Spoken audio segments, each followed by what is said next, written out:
শন TET, তার হাতে বিশেষ এক ব্যাট। শুধু টেটই না, ব্যাট হাতে নিয়েছেন বাংলাদেশের হেড কোচ ফিল সিমন্সও। তার হাতেও একই ঘনলার ব্যাট। বডি ছোট কিন্তু হাতলটা তুলনামূলক বড়। মনে প্রশ্ন আসতে পারে, সাধারণ কোনো ঘটনাই কিনা?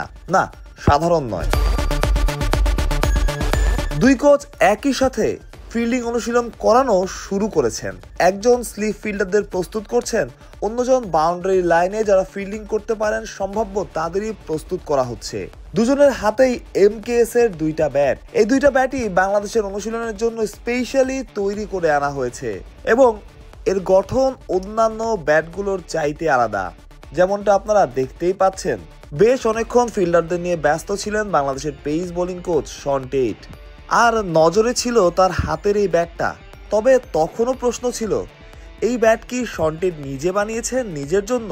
কিন্তু সে প্রশ্নের উত্তর পাওয়া গেল যখন ফিল সিমন্সও ওই একই ঘনলার ব্যাট নিয়ে অনুশীলন করানো শুরু করলেন। দেশীয় কোম্পানি থাকলে যে সুবিধাটা হয় আর কি, নিজের মন মতো সেখান থেকে সুবিধা নেওয়া যায়।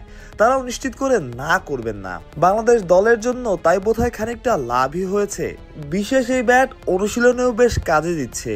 দুই কোচের হাতে দুই ব্যাটের কার্যকারিতা তো আপনারা দেখতেই পাচ্ছেন।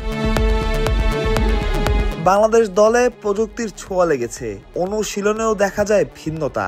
এটা তেমনই একটা কিছু, খুবই সাধারণ, আবার সাধারণও না। অনুশীলনের জন্য প্রয়োজনই বটে। বাহ, প্রত্যয় পিটি ক্রিক টাইম।